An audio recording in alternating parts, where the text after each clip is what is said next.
अच्छा जी, शुरू करते हैं। बिस्मिल्लाहिर्रहमानिर्रहीम। लास्ट क्लास में हमने प्रोफाइलिंग डिस्कस की थी। प्रोफाइल्स के बारे में आपको बताया था कि प्रोफाइलिंग के केस में होता ही है कि जब यूज़र लॉगिन करता है ना, तो यूज़र का प्रोफाइल लोड किया जाता है, और जब लॉग आउट करता है तो सेटिंग्स जो चेंजेस होते हैं वो वहाँ पे वापस भेजे जाते हैं। इसमें होता इस तरह से है कि आपको मेक श्योर करना पड़ता है कि यूज़र का प्रोफाइल जो है वो लाइट रहे। आपको वो फोल्डर रिडायरेक्शन के हवाले से थोड़ा सा बताया था, उसे ग्रुप पॉलिसीज़ में जाके देखेंगे। अभी आज हमने पढ़ना है basically home folder. Home folder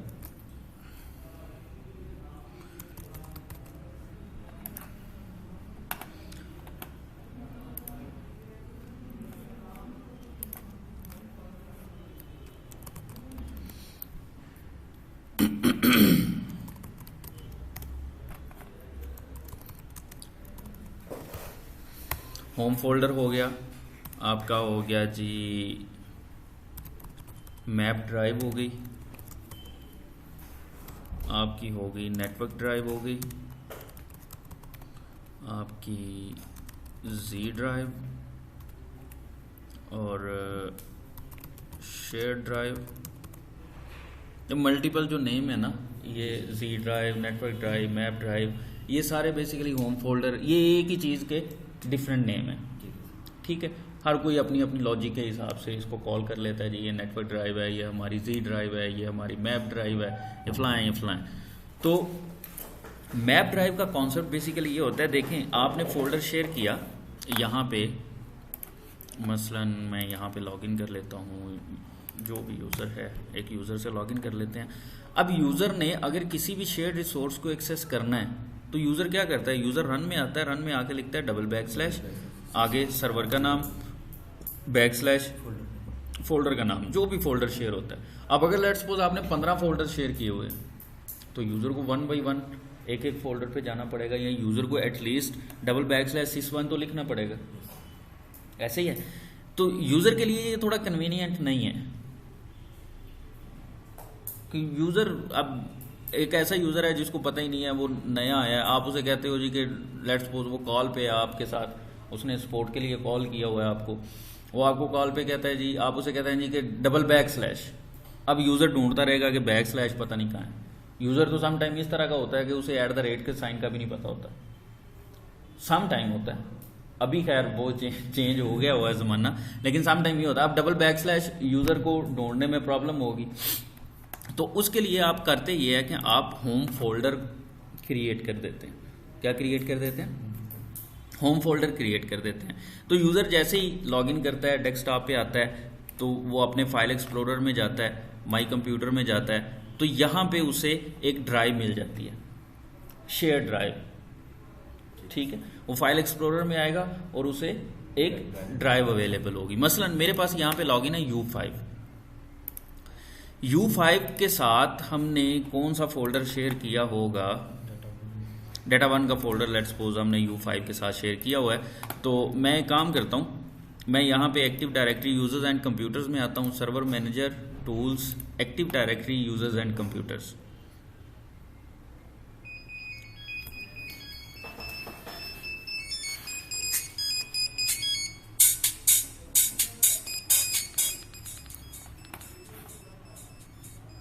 एक मिनट यार जरा,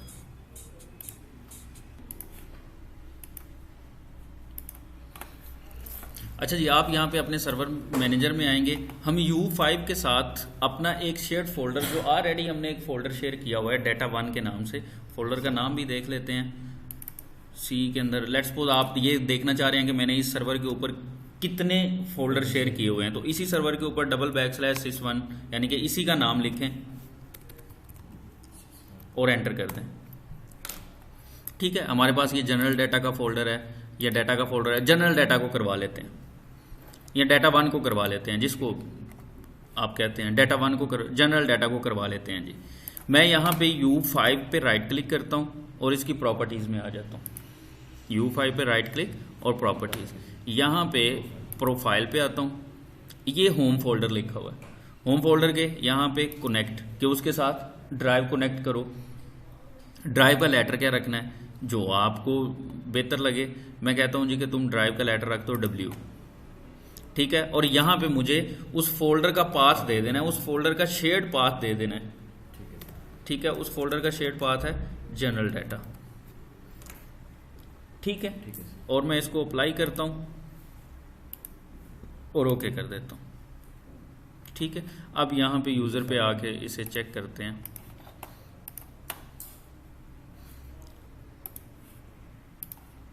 नहीं है, लॉग ऑफ करके लॉग इन करके देखना पड़ेगा।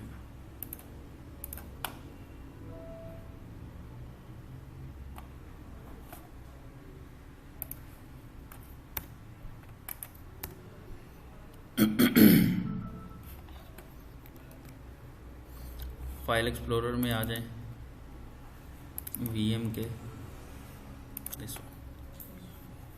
ठीक है, क्लियर होती है बात। सर इसका साइज वही होगा, टेंशन नहीं लेनी, अभी उसी तरफ आना है, साइज सूइज सारे बराबर हो जाएंगे, ओके होती है बात। अब इसी तरह देखें, ये तो मैंने ड्राइव मैप करवा दी। ड्राइव मैप के बैक एंड पे याद रखिएगा एक शेयर्ड फोल्डर ही होता है, उसी शेयर्ड फोल्डर को आप ड्राइव की सूरत में यहाँ पे मैप करवा देते हैं। लेकिन ये ड्राइव को मैप करवाने के मल्टीपल मेथड्स हैं। जो लेट आता है उसे तो समोसे पढ़ते हैं ना, और अगर क्लास छोटी हो फिर तो डेफिनेटली पढ़ते हैं। क्या तो लेट तो आए हैं ना। अच्छा, अब यही ड्राइव मैप करवाने के ना मल्टीपल मेथड्स हैं। मसलन ये तो मैंने करवा दी active directory user and computer से। मैं यहाँ से U5 से लॉग ऑफ कर देता हूँ और मैं U1 से लॉग इन कर लेता हूँ।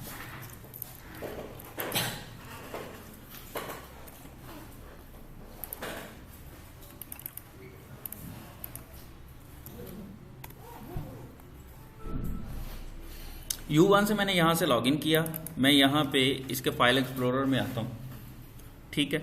फाइल एक्सप्लोरर में मैं आ गया, यानी कि माई कंप्यूटर पे क्लिक किया, आप फाइल एक्सप्लोरर पे आ गए हैं। ये ऊपर लिखा हुआ है मैप नेटवर्क ड्राइव, ठीक है। अगर आप मैप नेटवर्क ड्राइव पे क्लिक करते हैं, ये आपसे पूछेगा कि ड्राइव का लेटर क्या रखना है। मैं कहता हूँ जी यार कुछ भी रख दो, X रख दो। ये पूछ रहा है कि फोल्डर का पाथ क्या है। फोल्डर का पाथ मसलन मैं कहता हूँ $/sys1/data1 और मैं करता हूँ फिनिश। ये ड्राइव मैप होगी, क्लियर। दूसरा तरीका है ये। तीसरा तरीका, अब देखिए यहाँ पे एक और चीज़ है। तीसरा तरीका मैं आपको बाद में बताता हूँ, पहले एक और चीज़ बता दूँ। ये U5 है, मैं U5 के साथ ये ड्राइव मैप करवाई हुई है ना। यहाँ से मैं यहाँ पे राइट क्लिक करता हूँ और प्रॉपर्टीज़ में आ जाता हूँ, प्रोफाइल के टैब में आता हूँ। अब ये मैंने पाथ दिया हुआ है। अब U5 कोई भी डाटा रखेगा तो वो जाएगा कहाँ पे, इस जनरल डाटा के फोल्डर के अंदर। लेकिन मैं चाहता हूं कि हर यूजर का इंडिविजुअल फोल्डर हो, वो यूजर जो भी डाटा रखे वो उसके अपने फोल्डर में जाए। तो मैं अगर यहां पे करता हूं ना बैकस्लैश और मैं कह देता हूं U5, ठीक है, और मैं इसको अप्लाई करके ओके कर देता हूं, ठीक है। अब देखें यहां से मैं लॉगिन करता हूं U5 से,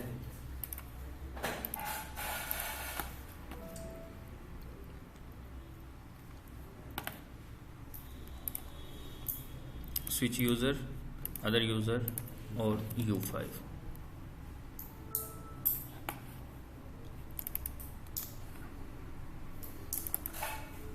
अब मैं यहाँ पे एक काम करता हूँ, मैं एक फोल्डर क्रिएट कर देता हूँ और एक फाइल क्रिएट कर देता हूँ, ठीक है। तो ये जनरल डाटा का फोल्डर है ना, एक्चुअली पड़ा कहाँ हुआ है, मेरे इस सर्वर के ऊपर पड़ा हुआ है।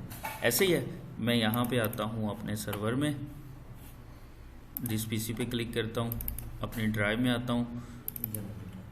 जनरल डाटा के अंदर देखें एक U5 के नाम का फोल्डर बन गया हुआ है, और उसने जो फोल्डर और फाइल क्रिएट किए हुए हैं वो उसके फोल्डर के अंदर पड़े हुए हैं।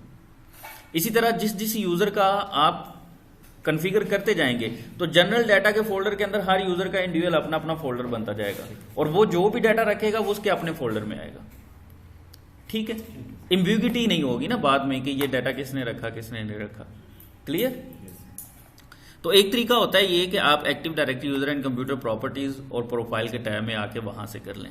दूसरा तरीका ये होता है कि आप क्लाइंट साइड पे जाके ये मैप नेटवर्क ड्राइव को यूज कर लें। सर ये जो जनरल डाटा का हमने फोल्डर शेयर किया हुआ था, इस फोल्डर को बाकी यूज़र भी एक्सेस करेंगे? जी, बाकी यूज़र भी एक्सेस जो डाटा हमने रखा हुआ हाँ है। सर अभी 3 से अगर करें ये एक्सेस हो जाएगा? क्या चीज़? 3 से? हाँ, ये तो हमने शेयर किया हुआ है ना, एक्सेस तो होगा। ठीक है, एक्सेस तो होगा। दूसरा तरीका होता है कि यहाँ से क्लाइंट साइड पे आके आप मैप नेटवर्क ड्राइव पे क्लिक करके कर लें। ठीक है, लेकिन इसमें होता यह है कि इसमें आपको इंडिविजुअल एक एक यूज़र पे जाना पड़ेगा, एक एक सिस्टम पे जाना पड़ेगा। दूसरी चीज़ ये है कि मैं यहाँ पे जब किसी यूज़र की प्रॉपर्टी से आके उसके प्रोफाइल के टैब में आके यहाँ पे इस ड्राइव को मैप करवाता हूँ, तो मैं एक ड्राइव मैप करवा सकता हूँ सिर्फ।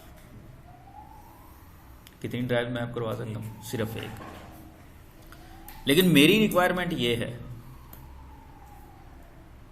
कि मैंने एक ही यूज़र के साथ 2 या 3 ड्राइव मैप करवानी है।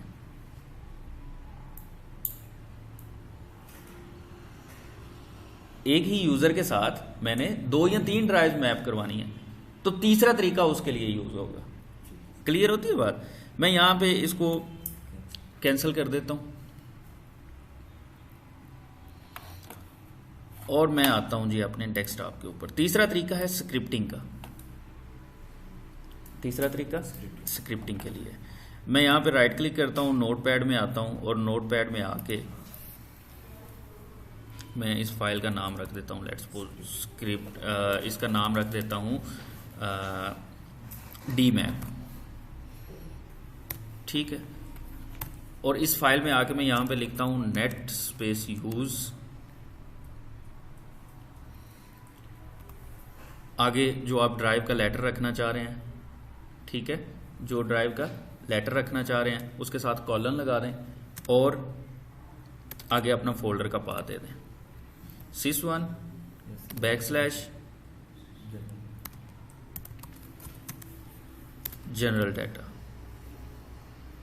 ठीक है, और अब इससे तो एक ड्राइव मैप होगी, मैंने एक और करनी है, तो मैं यहाँ पे दोबारा फिर लिखता हूँ net use space J colon double backslash sys1 backslash data1। ठीक है, और फिर एंटर करता हूँ। मैं कहता हूँ मैंने एक और करवानी है नेट स्पेस यूज, और कौन सी है जी हमारे पास ड्राइव, कौन सा फोल्डर शेयर्ड है, डाटा का भी एक फोल्डर शेयर है। मैं इसका पाथ दे देता हूँ जी h colon double backslash sys1 backslash data, enter और एग्जिट। ठीक है, नोटपैड के अंदर मैंने ये एक स्क्रिप्ट लिख लिया। अब इसको मैंने सेव करना है, मैं फाइल पे क्लिक करता हूँ, सेव एज, और मैं इसे सेव एज करूंगा .bat। इसके नाम के साथ आगे मुझे क्या लगाना है, .bat BAT, या मैं लिखूंगा .cmd, और इसको मैं कहता हूं इसे डेस्कटॉप पे सेव कर दो। ये आ गई मेरे पास। ठीक है, फॉर टेस्टिंग पर्पज अगर मैं इसके ऊपर डबल क्लिक करता हूं, इस फाइल के ऊपर मैं डबल क्लिक करता हूं, तो मेरा स्क्रिप्ट अगर ठीक हुआ तो इस कंप्यूटर के अंदर तीनों ड्राइव्स मैप हो गई हुई हैं।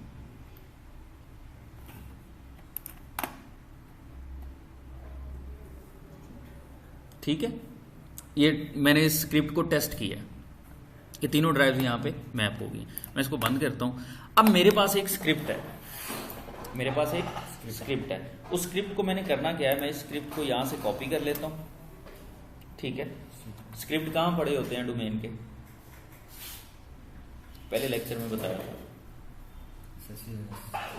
sysvol के फोल्डर में, sysvol के फोल्डर में स्क्रिप्ट पड़े होते हैं। और sysvol का फोल्डर कहाँ होता है, सी के अंदर, विंडोज के फोल्डर के अंदर, यहाँ पे आपका होता है sysvol का फोल्डर, ये पड़ा हुआ है। sysvol के फोल्डर में चले जाएं, ये है sysvol syscom.com, ये है स्क्रिप्ट्स का फोल्डर। ठीक है, और यहाँ पे पेस्ट करते हैं उस स्क्रिप्ट को।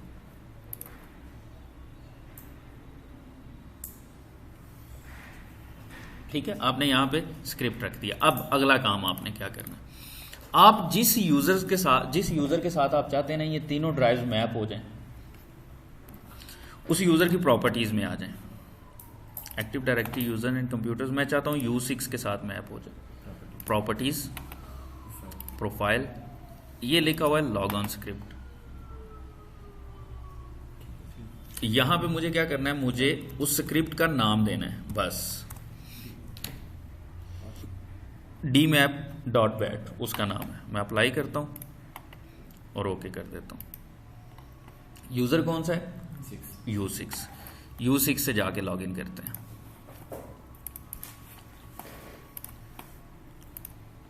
मैं लॉग ऑफ करता हूं।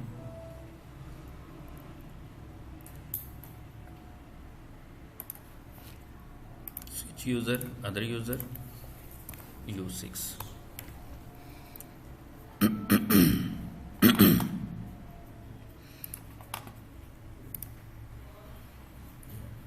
ठीक है।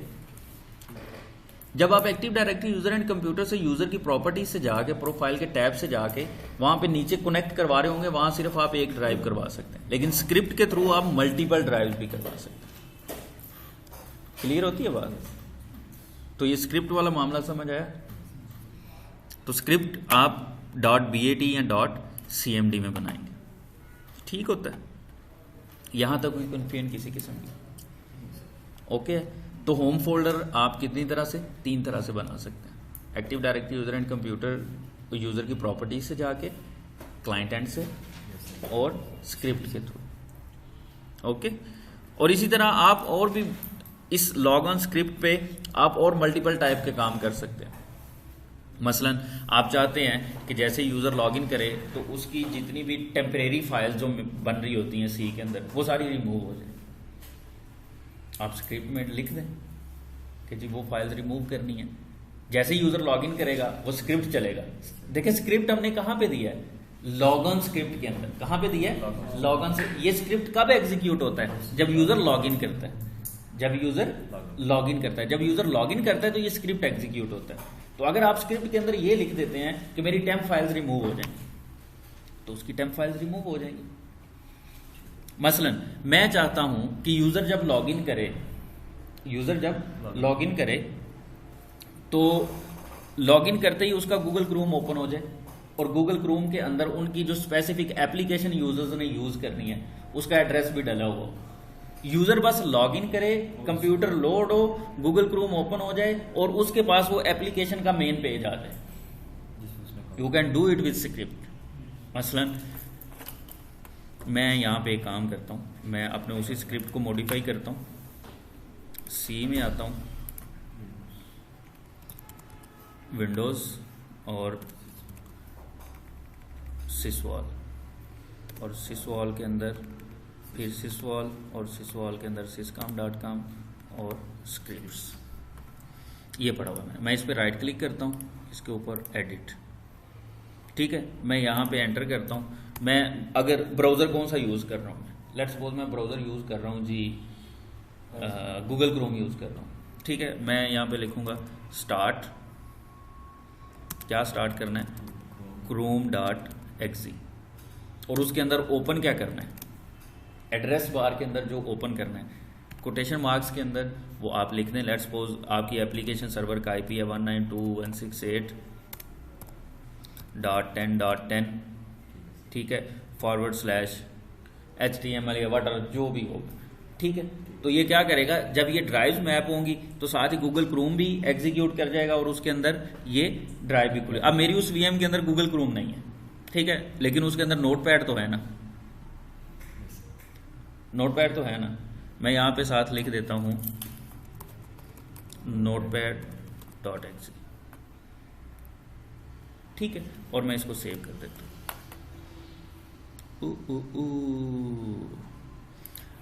एक मिनट यार, मुझे ना एडमिनिस्ट्रेटर से लॉगिन होने दें।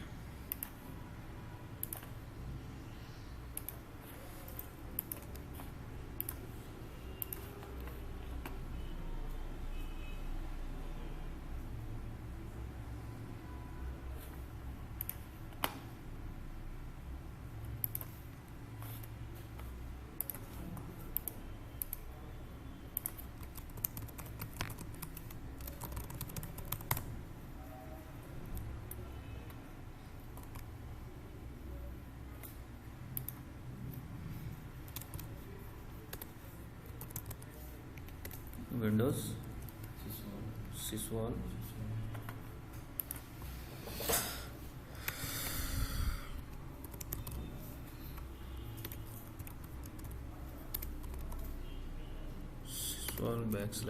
/syswall/syscom.com और /scripts. Right click, edit and notepad.exe और save.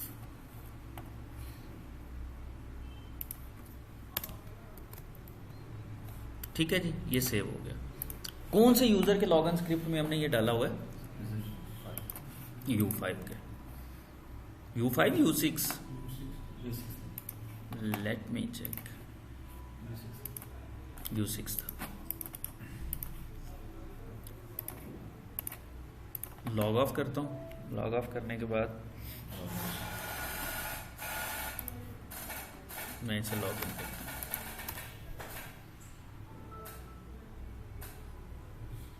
ठीक है, इसी तरह से गूगल क्रोम ओपन हो जाएगा और उसके अंदर वो एड्रेस भी लिखा होगा। लेट्स सपोज आप चाहते हैं कि यूज़र जब भी लॉगिन करे गूगल क्रोम ओपन हो और आगे कोई स्पेसिफिक वेबसाइट ओपन हो जाए, तो उस स्पेसिफिक वेबसाइट का एड्रेस डाल दें। क्लियर होती है बात? अब आपने ये एक स्क्रिप्ट लिखा हुआ है, यही काम आपने डिफरेंट यूजर्स के साथ करना है। तो क्या करें, active directory users and computers में आ जाएं, यूजर्स और U1 2 3 4 5 right click, properties, profile, log on script, यहाँ पे उसका नाम दे दें dmap.bat। बैट नहीं है, बैट है। ठीक है, तो यही काम सबके साथ हो जाए। क्लियर होती है बात? यहां तक कोई कन्फ्यूजन किसी किस्म की? मैं वैसे आज के लेक्चर के लिए मैं ये चाहूँगा कि आप इसको खुद एक दफ़ा परफॉर्म करें, फिर आगे चलते हैं, क्योंकि ये थोड़ा सा कंफ्यूजिंग होगा आपके लिए जब आप इसे परफॉर्म करेंगे। इसे एक दफ़ा करके देख लें या आगे चलें? आगे चलें, चलें जी, ठीक है, आगे चलते हैं। सर ये स्क्रिप्ट से चीज़ें ब्लॉग भी कर सकते हैं? नहीं, ब्लॉग भी करेंगे, परेशान नहीं होना। अच्छा जी, अब यहाँ पे देखें, आप जो ड्राइव्स मैप करवा रहे हैं यूज़र के साथ, या आप जो यूज़र को आपने फोल्डर शेयर करवाए हुए हैं, यहाँ पे देखें कितनी शो कर रहा है जनरल डाटा के अंदर, जितनी उस ड्राइव की स्पेस है कितनी है, 30.4 GB फ्री है ना। तो अगर आप यहाँ पे आगे देखते हैं तो कितनी फ्री है, यानी कि जिस ड्राइव के अंदर वो फोल्डर पड़ा हुआ है उस ड्राइव की स्पेस यूज़र को शो हो रही है। लेट्स सपोज आपकी अगर ये ड्राइव 1 TB की है और यूज़र को 1 TB शो हो रही होगी, और अगर आपने 15 लोगों के साथ वो फोल्डर मैप किया हुआ है तो 15 लोगों को 1 TB शो होगी, और वो 15 के 15 ही लुटियाँ डाल रहे होंगे और उल्टी कलाबाजियाँ भी लगा रहे होंगे कि IT वाले बड़े अच्छे हैं यार, इतनी ज़बरदस्त उन्होंने हमें देखो इतनी बड़ी स्टोरेज दे दी हुई है। तो ऐसा नहीं होना चाहिए। इसका हल होता है कोटा मैनेजमेंट। इसका हल क्या होता है? कोटा मैनेजमेंट। आप यूजर्स के ऊपर कोटा इंप्लीमेंट कर देते हैं। कोटा याद रखिएगा, कोटा लगता है ड्राइव के ऊपर। कोटा किस पे लगता है? ड्राइव के ऊपर। अगर मैं यहाँ पे राइट क्लिक करता हूँ ना इस ड्राइव के ऊपर जिसके अंदर मैंने अपने फोल्डर शेयर करके रखे हुए हैं, मैं इस पे राइट क्लिक करता हूँ, प्रॉपर्टीज में आ जाता हूँ और यह है कोटा। कोटा पे क्लिक करता हूँ, इनेबल कोटा मैनेजमेंट, मैं कोटा मैनेजमेंट इनेबल कर देता हूँ। ये क्या कह रहा है जी? Do not limit disk usage. मैं कहता हूँ कि नहीं, लिमिट डिस्क यूजेज, डिस्क के यूजेज को लिमिट करना है। मैं चाहता हूँ कि हर यूज़र को मिले 300 MB, और नीचे है सेट वार्निंग लेवल। मैं कहता हूँ कि 280। सेट वार्निंग लेवल का मतलब ये है कि जब यूज़र 280 यूज़ कर लेगा तो उसको एक बालून पॉपअप होगा कि भाई कोटा फुल होने वाला है, अपना डाटा का कुछ करो, जैसे वो हमारी रेड हो जाती है, जैसे रेड हो जाती हैं। दूसरा ये है कि यहाँ पे कोटा एंट्रीज, अब यहाँ पे आप जो है कोटा, न्यू कोटा एंट्री किस यूज़र के लिए कितना लगाना है। मसलन जी मैं U1 के लिए चाह रहा हूँ,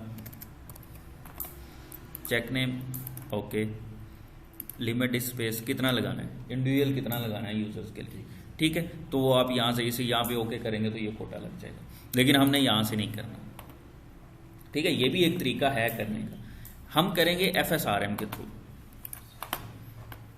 हम FSRM के थ्रू करेंगे। आपके सर्वर 2012 का जो रोल है ना, file and storage services, FSRM उसी रोल का, यूं कह लें एक सब रोल है, या कह लें कि उस रोल का एक फीचर है FSRM। FSRM स्टैंड फॉर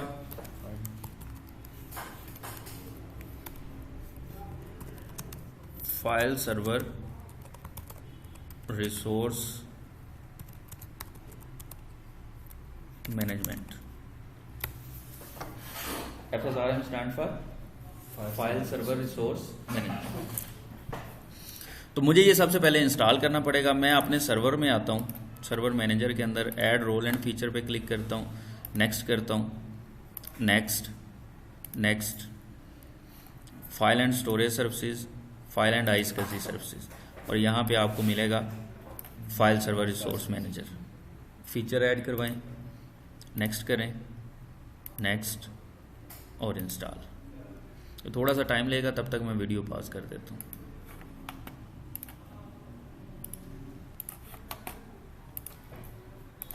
ले जी, ये आपका इंस्टॉल हो गया। इसने ऑलमोस्ट 1 मिनट लिया है इंस्टॉलेशन में, ठीक है जी। मैं इसको कर देता हूँ क्लोज। और अब अगर मैं आता हूँ ना यहाँ पे अपने टूल्स के अंदर, तो मुझे यहाँ पे मिलेगा फाइल सर्वर रिसोर्स मैनेजर, ठीक है। इस पर मैं क्लिक करता हूँ। ये पहले नहीं था इंस्टॉलेशन से, ये इंस्टॉलेशन के बाद आया। ये है जी आपकी कोटा मैनेजमेंट, ठीक है।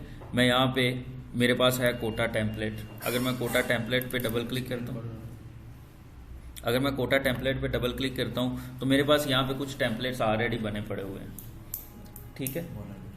टेम्पलेट्स का तो आइडिया है ना, टेम्पलेट्स क्या होते हैं कि आपके पास सैंपल पड़ा होता है। आप जैसे आजकल एंड्रॉइड पे कॉल आती है, अब आप कॉल नहीं सुनना चाह रहे तो आपके पास कुछ टेम्पलेट मैसेज पड़े होते हैं, आप बस उस पर क्लिक करते हैं, वो मैसेज उसे चला जाता है, ये टेम्पलेट है। इसी तरह से यहाँ पे भी आपके पास कुछ कोटा टेम्पलेट पड़े हुए हैं। अब यहाँ पे 100 MB का है, 200, 250, मेरे पास, मैं 300 MB का लगाना चाह रहा हूँ, यहाँ पे नहीं पड़ा हुआ। तो मुझे क्या करना पड़ेगा, मुझे पहले कोटा टेम्पलेट एक क्रिएट करना पड़ेगा। मैं यहाँ पे टेम्पलेट का नेम दे देता हूँ, मैं कहता हूँ जी कि ये है 300 MB वाला, ठीक है। यहाँ पे आप नाम क्या दे रहे हैं इससे फर्क नहीं पड़ता, फर्क पड़ता है यहाँ पे जो आप लिमिट बता देंगे। लिमिट है 300 MB, और मैं इसको ओके कर देता हूँ। ये मेरे पास आ गया 300 MB वाला, ठीक है। अब मैं कोटाज में आता हूँ, कोटा पे मैं राइट क्लिक करता हूँ, मैं कहता हूँ जी क्रिएट कोटा।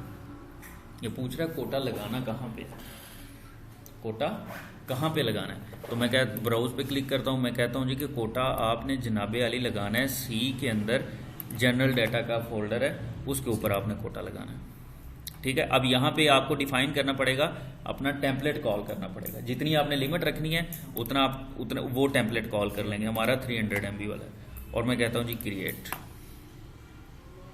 ठीक है।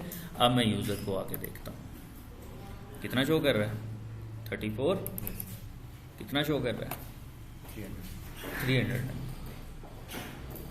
ठीक है। यूज़र इससे ऊपर नहीं, इससे ज़्यादा डाटा यूज़र उसमें नहीं रख सकेगा, क्लियर। तो इस तरह से आप कोटा FSRM के थ्रू कोटा इंप्लीमेंट कर सकते हैं। यहाँ पे दूसरी चीज़ होती है file screening management. File screening management basically है क्या, देखिए यूज़र को आपने स्पेस एलोकेट की हुई है, यूज़र उसके अंदर कुछ भी रख सकता है।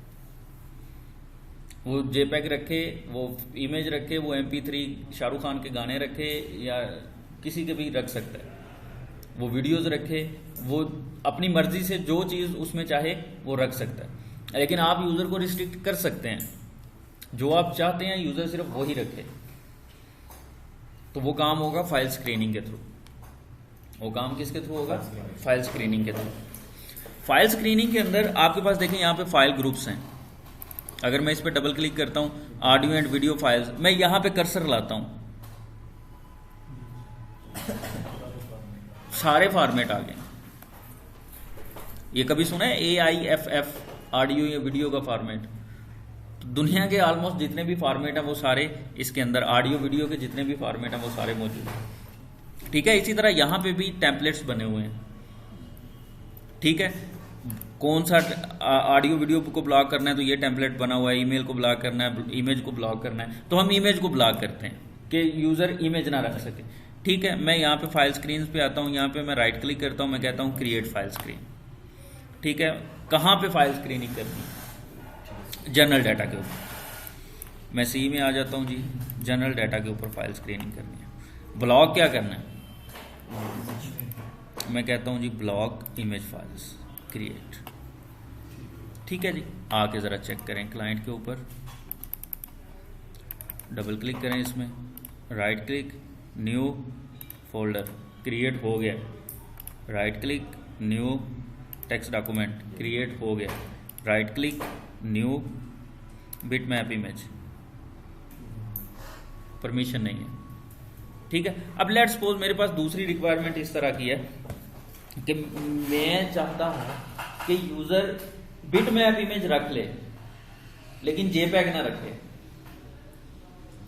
बिटमैप इमेज रख ले लेकिन जेपैग फाइल्स ना रख सके। तो उसके लिए आपको क्या करना पड़ेगा? आप यहां पे आएंगे, इसके ऊपर राइट क्लिक करें, एडिट फाइल स्क्रीन प्रॉपर्टीज, और इमेज फाइल पे क्लिक करें और एडिट पे क्लिक कर दें। यहाँ पे इमेज फाइल पे क्लिक करें और एडिट पे क्लिक करें। ये है जी आपका बिटमैप इमेज, .bmp होता है ना बिटमैप इमेज का। इसको मैं यहाँ से रिमूव कर देता हूँ। ओके ओके,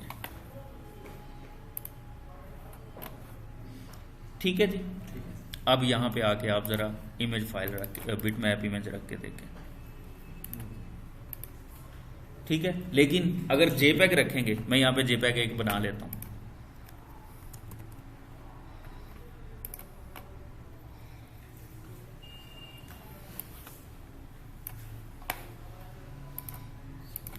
सेव एज, इसको मैं कहता हूँ ये जेपैग हो जाए या पीएनजी हो जाए, इसको रख दो तुम डेस्कटॉप के ऊपर। ये मेरे पास कौन सी फाइल आ गई है? प्रॉपर्टीज पे क्लिक करता हूँ, कौन सी है जी? जेपीजी। ठीक है, मैं इसको यहां से कॉपी करता हूं और यहां पे मैं पेस्ट करना चाह रहा हूं। You need permission to perform this action.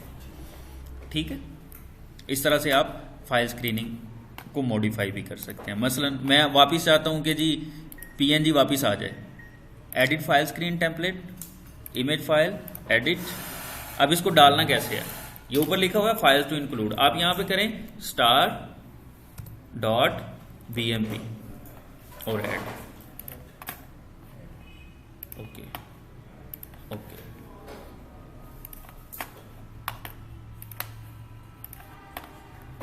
अब देखें जरा रख के यहां पे computer, general data, right click, new, block. ठीक है, उसके बाद आपके एफएसआरएम के थ्रू एक अंदर एक और चीज होती है जिसे हम कहते हैं स्टोरेज रिपोर्ट्स मैनेजमेंट, जो कि आपके स्टोरेज के एनालिसिस में बड़ा काम आती है। ये बेसिकली स्टोरेज के एनालिसिस करने के लिए होती है कि मसलन स्टोरेज रिपोर्ट्स मैनेजमेंट।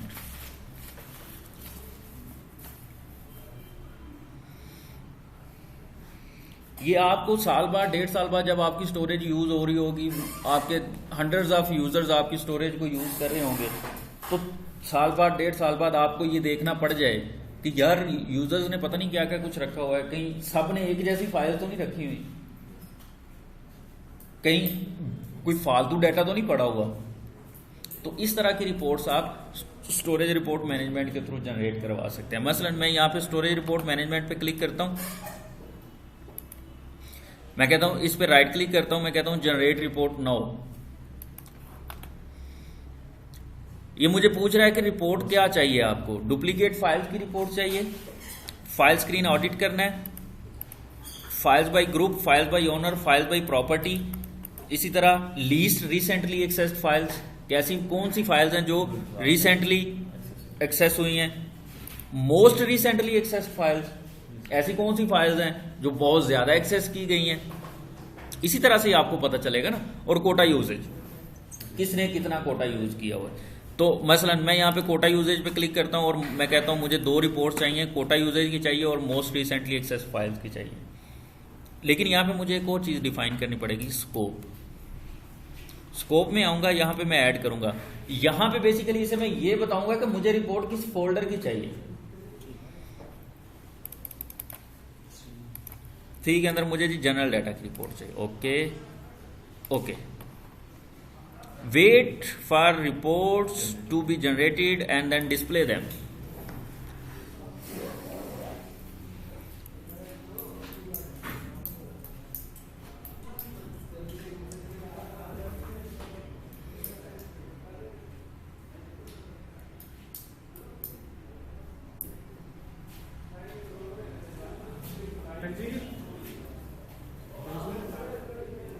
लें जी, इसने मुझे दो रिपोर्ट्स दी हैं। एक इसने मुझे दी है मोस्ट रिसेंटली एक्सेस्ड फाइल्स की और एक कोटा यूजेज की। Most recently accessed files,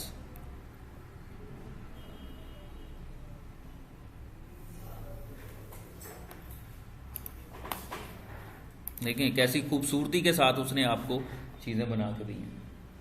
analysis में यही कुछ ही होता है ना, आप टेबल चार्ट्स यही सब कुछ बना रहे होते हैं ना, जिसपे आपका अच्छा खासा दिमाग लगता है ये काम। उसने आपको सब कुछ निकाल के दे दिया। ठीक है, इसी तरह से कोटा यूजेज, कोटा यूजेज में तो कुछ भी नहीं होगा क्योंकि अभी तो कोटा यूज ही नहीं होगा। ठीक है, मैं इसको बंद करता हूं। मेरे पास यहाँ पे एक और बड़ी मजे की रिपोर्ट है। स्टोरेज रिपोर्ट मैनेजमेंट के अंदर एक रिपोर्ट होती है। मैं यहाँ पे क्लिक करता हूँ जनरेट रिपोर्ट नाउ, जो कि कौन सी है, फाइल स्क्रीनिंग ऑडिट। जो हमने फाइल स्क्रीनिंग लगाई हुई है ना, ये उसका ऑडिट करेगी कि आपने एक चीज को फाइल स्क्रीन किया हुआ है कि ये चीज यहाँ पे नहीं रखी जा सकती, लेकिन फिर भी कौन कोशिश कर रहा है उसे रखने की। एक चीज रिस्ट्रिक्ट की गई है लेकिन फिर भी कौन कोशिश कर रहा है, तो आप फाइल स्क्रीनिंग ऑडिट के थ्रू आप ये काम कर सकते हैं। लेकिन by default file screening audit FSRM के अंदर डिसेबल होता है, आपको ये एनेबल करना पड़ता है। पहले एनेबल कैसे होता है, आप यहाँ पे फाइल सर्वर रिसोर्स मैनेजर के ऊपर राइट क्लिक करेंगे और कॉन्फ़िगर ऑप्शंस में आ जाएंगे। ये लिखा हुआ है फाइल स्क्रीन ऑडिट, कॉर्नर पे, लेफ्ट कॉर्नर पे, record file screening activity in auditing database. Okay okay, ये आपकी फाइल स्क्रीनिंग एक्टिव होगी। अब फाइल स्क्रीनिंग की ऑडिटिंग शुरू हो गई है। मैं यहां पे आता हूं और मैं आ जाता हूं जी जनरल डाटा के अंदर। मैं यहां पे राइट क्लिक करता हूं, न्यू बिटमैप इमेज, नहीं रखा गया, ट्राइयां भी मार ली। आ जाएं जी वापस सर्वर पे। अब हम यहां से एक रिपोर्ट जनरेट करवाते हैं। मैं यहां पे राइट क्लिक करता हूं, generate report now, file screen audit. मुझे दिखाओ कि किस किसने चवले मारी हैं। ओके, आहा, ये मैंने यहाँ पे फाइल स्क्रीन ऑडिट पे क्लिक किया। मुझे बताना पड़ेगा कि मुझे रिपोर्ट चाहिए कहाँ की, जो कि मैं स्कोप में आके बताऊंगा। स्कोप पे क्लिक करके ऐड पे क्लिक करेंगे और सी के अंदर general data. Okay okay, wait कर लें और रिपोर्ट को जनरेट होने दें। ये आ गई जी आपकी फाइल स्क्रीन ऑडिट रिपोर्ट। इस पर डबल क्लिक करें, ये आपकी रिपोर्ट ओपन हो गया फाइल स्क्रीन की। रिपोर्ट स्टैटिस्टिक्स क्या कह रहे हैं, कह रहा है कि फाइल का नाम था न्यू बिटमैप इमेज 3। ठीक है, फाइल का ग्रुप इमेज फाइल थी। स्टेटस उसका क्या किया गया, ब्लॉग। टाइम क्या था, 26 तारीख थी, दूसरा महीना था, 2018 था, 8:43 और 42 सेकंड्स पे ये काम किया गया। और किया किसने, U6 ने। Process ID 4। कहां पे किया, सी के अंदर जनरल डाटा के फोल्डर के अंदर उसने ये वाली इमेज रखने की कोशिश की थी। प्रोसेस आईडी 4 मतलब 4 बार। हाँ जी, हिटें की गई। क्लियर। तो एफएसआरएम से अगर कोटा लगाना हो या इमेज फाइल स्क्रीनिंग करनी हो या रिपोर्ट जनरेट करनी हो तो उसमें कोई इशू तो नहीं होगा, नो इशू। कोई क्वेश्चन, कोई क्यूरी एफएसआरएम के हवाले से? ठीक है, फिर इंशाल्लाह नेक्स्ट क्लास में मिलते हैं। बाय डिफॉल्ट ये डिसेबल होता है। फाइल स्क्रीनिंग ऑडिट डिसेबल होती है बाय डिफॉल्ट। रिपोर्ट जनरेट हो सकती है, बाकी की रिपोर्ट जनरेट हो सकती है, लेकिन अगर आपने फाइल स्क्रीनिंग ऑडिट की रिपोर्ट जनरेट करनी है तो वो आपको उसे इनेबल करना पड़ेगा। कैसे, मैं यहाँ पे फाइल सर्वर रिसोर्स मैनेजर पे क्लिक करता हूँ, file server resource right click, configure options और फाइल स्क्रीनिंग ऑडिट। अभी ये रिकॉर्ड कर रहा है, मुझे नहीं चाहिए रिकॉर्ड इसका। ओके, ठीक है जी, इंशाल्लाह नेक्स्ट क्लास में मिलते हैं। नेक्स्ट क्लास में हम आगे OU की तरफ या कुछ आगे की सोचेंगे। अब बहुत खेल लिया छोटा छोटा, टिप टिप बहुत कर लिया, अब कोई छक्का चौका भी तो लगना चाहिए।